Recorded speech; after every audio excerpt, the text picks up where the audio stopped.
Little Blue Encyclopedia for Vivian, Hazel Jane Plant.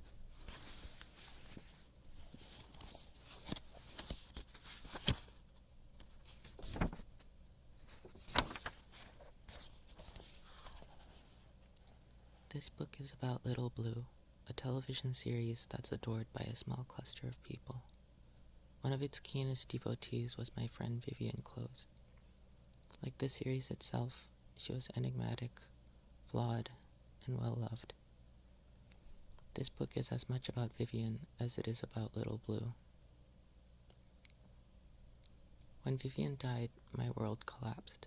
I wept for what felt like days, weeks, months. Everything and everyone around me receded, objects blurred, colors drained, sounds muffled. Vivian was my favorite person. Intelligent, beautiful, ferocious, charismatic, open. Her sister Dot asked me to help clear Vivian's belongings from her apartment. Dot found a babysitter for her son Teddy, and we worked our way through Viv's things. Some furniture, a sewing machine, a wardrobe that included several pieces she had hand-tailored, a beloved bicycle, an ancient laptop, a stereo, a television, a small pile of books, a small collection of albums and films.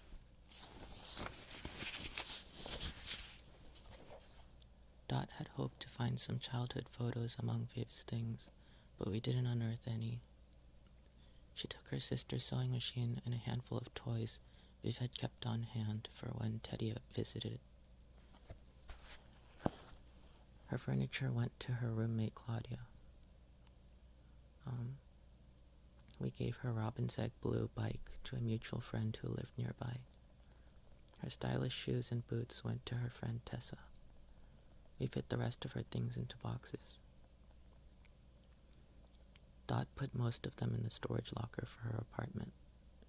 I filled a few boxes with things I wanted to go through when I had more energy, promising Dot she could have them whenever she wanted. Silently sifting through the remnants Viv had left in her wake felt like a sad dream. Dot was bleary-eyed. I was bleary-eyed. Viv was dead. I never understood why Viv gravitated towards me.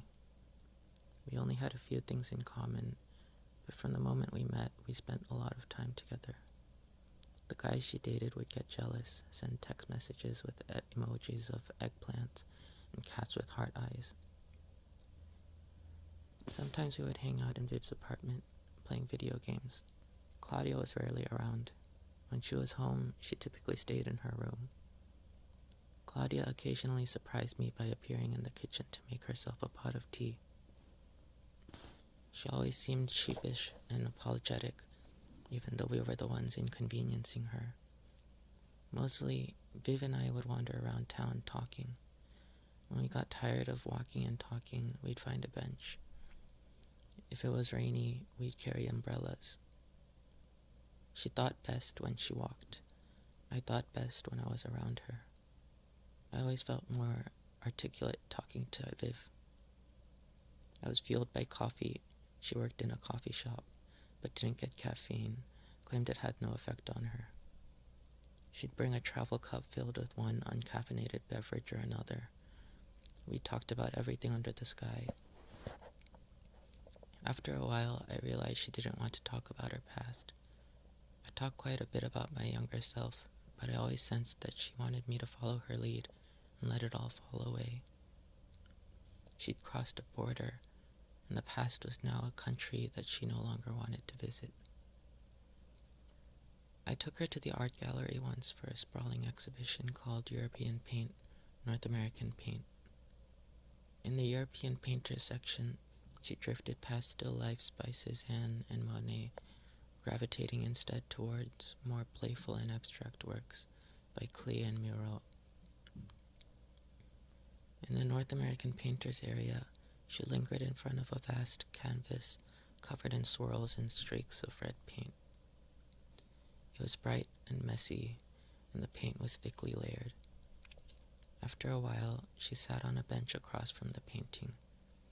I sat down beside her. We sat silently for a few minutes, and I tried to appreciate the painting, but it didn't do much for me. I asked her what she saw in it. She bit her lip and scrunched her eyes. After a longish pause, she said, "I don't know. It's got an energy. If it were a different color or a different size, I don't know how I'd feel about it. But the way it towers over me and fills my eyes with red, I don't know. The other stuff here is okay, I guess. But this one does something. It's like a giant red door, or a giant wound, or a giant angry cunt." I'm sure that I blushed at this point because, well, she said the word cunt, and we were in an art gallery. We were already a conspicuous pair wherever we went. She was on a swearing roll, though, and said the paint was just so fucking brilliant. When I asked who the artist was, she shrugged. I was used to people largely gauging how much they liked art based on the prestige of the artist, rather than just looking at the work. Even the crappiest Picasso always had a gaggle of people leaning in to inspect the brush strokes.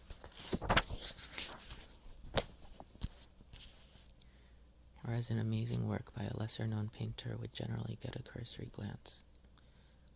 I walked over to the looming painting and read its label. Beulah Holmstrom, American, 1914 to 1987. Red number 42, 1966. Oil and blood on canvas. On loan from the Art Institute of Chicago. Beulah Holmstrom is associated with the abstract expressionists and color field painters. She gradually narrowed her palette to include only shades of red, a development one prominent art critic declared signals she has lost her artistic bearings and is sending flares of emergency red in the darkness, casting a pall on gallery walls. Red number 42 is significant in Holmstrom's development as an artist because the canvas includes the first use of her menstrual blood. At the time, she didn't divulge the inclusion of blood as one of the materials in her work. This information was discovered in her notebook several years after her death, and the presence of blood was confirmed by analyzing her paintings. She has been cited as an influence by many contemporary artists. When I told Viv, her eyes lit up. She used her own menstrual blood. That's genius. While I appreciated the idea, I still wasn't sure about her work. That's when Viv first mentioned Little Blue. I remember because I was confused by the name and thought she was talking about colors. After a few sentences, I had lost the conversational map. I interrupted her, and she realized that I'd never seen Little Blue, which disappointed and thrilled her. A day or two later, we started watching the television series together. Watching Little Blue with Vivian was peculiar because I could tell she was often watching me while I was watching the television. She never said a word, but the weight of her attention was palpable. It was endearing how badly she wanted me to finish watching all 10 episodes. After watching a couple back-to-back, I'd beg off, but she'd always convince me to watch another one. It became a weird potato chip thing of always needing to have just one more, but it was like she was force-feeding me potato chips. Sure, I was happy to nibble on chips, but I didn't want to eat chips for 3 or 4 hours in a row. Viv was adamant that we couldn't discuss anything about the show until I'd seen every episode, so she was urging me to watch all 10 hours of the series. Her fervor to discuss the show was bubbling over. I'd be walking to the front door to put on my raincoat and boots, saying goodbye, and she'd be pretending to nibble on a handful of potato chips. Nom nom nom nom. Sorry, Viv, I've gotta go. Nom nom nom. I love these chips. Nom nom. I've got to get up early tomorrow.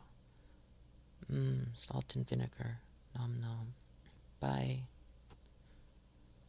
Watching Little Blue for the first time was bananas. So many characters, so much quirk. A character who speaks Danish without subtitles. A character who sings rather than speaks. a secret diorama, pigeon racing, an entire episode devoted to baseball, a subplot about two people being murdered by someone wearing a bear costume. This was Viv's favorite television show. Maybe Red Number 42 wasn't so bad after all. When the 10th episode ended, my head felt as foggy as the windows of a car in midwinter. Viv assumed I'd be befuddled. Watching it for the first time is always an overwhelming experience. So she started by focusing on just one character, Roy Spittle. Roy is an abstract painter who works with a limited palette. When we first see him, he is painting with the colors indigo, violet, and yellow as an ongoing visual eulogy for his wife, Ivy Elder, who died in a boating accident. Prior to her death, he was painting with the palette of colors derived from his own name: red, orange, and yellow. Perhaps Viv had been primed to appreciate Red Number 42 through her repeated exposure to Roy Spittle's paintings on Little Blue. It didn't hurt that she tended towards abstraction, arguing that art that tried to capture life through realism always fell short. Little Blue certainly didn't aim for realism. It was a wonky layer cake of ideas, but it was delightfully wonky, and Viv always appreciated anything that tilted towards delight. She claimed to have made many major decisions by asking herself which option available to her might result in the most delight. When Viv spoke of Little Blue, her description resembled what I'd seen, but it was far more coherent. I vaguely remembered most of the people and events that she mentioned, partly because I'd watched the entire series in the short span of a few days, but it had been impossible to connect the dots in the ways that she could. Little Blue had a density that I'd never encountered outside of particularly challenging novels. But with novels, you can turn back a few pages to refresh your memory, which isn't as easy to do with a television series. Roy Spittle had a daughter, Pauline Elder, who had been named for Ivy Elder's kindly father, Paul, who died with Ivy on the boat, along with his wife, Marjorie. Roy and Pauline had a three-legged beagle named Visconti. Roy is one of the first characters we meet in Little Blue. Two strangers take a ferry to Little Blue Island, where Roy runs Little Blue RV Park, which he took over managing after Ivy's tragic death. Roy frequents Little Blue Diner, where he sips coffee, snacks on pastries, and talks to his closest friend, Dalton Flood, a poet who drives a tugboat.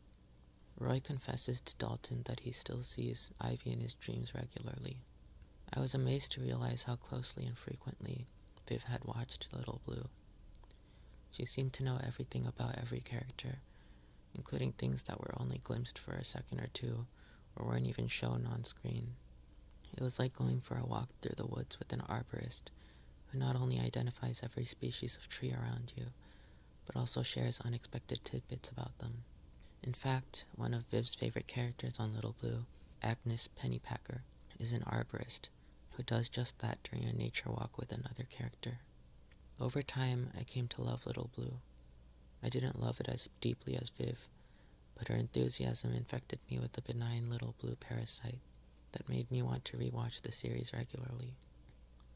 Before Viv died, I never rewatched the series on my own.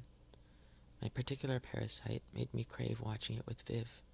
If you're wondering if parasites appear in Little Blue, you'll be pleased to know that yes, they do.